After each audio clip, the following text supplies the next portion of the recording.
বৌমা, এই দেখো কি মাছ এনেছি। কি মাছ মা? এটা তো দেখে সাইটিং মাছ মনে হচ্ছে।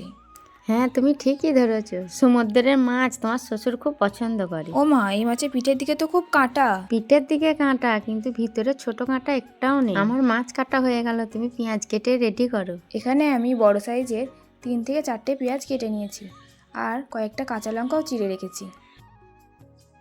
কড়াই চাপিয়ে দিয়েছি, তেলটাকে গরম হয়ে গেলে দিয়ে দেবো পেঁয়াজ কুচানোগুলো। পেঁয়াজ কুচানো দেওয়া হয়ে গেলে দিয়ে দেবো চিড়ে রাখা লঙ্কাগুলো।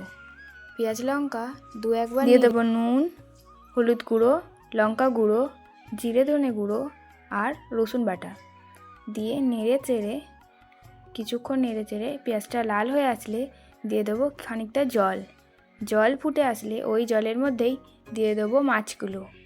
ঢাকা চাপা দিয়ে কম আঁচে মাছগুলো 15 মিনিট হওয়াবো। ও মা, মাছ তো এবার হয়ে এলো, তোমার একটা কথা জিজ্ঞাসা করি। কি বলো? তোমার কোন মাছ সব থেকে বেশি ভালো লাগে গো? চুনো মাছ, পাঁকাল মাছ, তেলাপিয়া মাছ, রুই মাছ। তোমাকে তাহলে একদিন চুনো মাছ চচ্চড়ি খাওয়াবো। আচ্ছা। ও মা, ভাত বেড়েছি, খেয়ে বলো কেমন হয়েছে মাছ রান্নাটা। পেঁয়াজ কাঁচা লঙ্কা দিয়েছো, ভালোই হলো। এই মাছের সঙ্গে লঙ্কা মেখে খেতে খুব ভালো লাগে। তোমার শ্বশুরের খাওয়া হয়েছে তো? এটা আবার পছন্দের মাছ, ক পিস খেয়েছে জানো? 2 থেকে 3 পিস। তোমার কেমন লাগছে মা?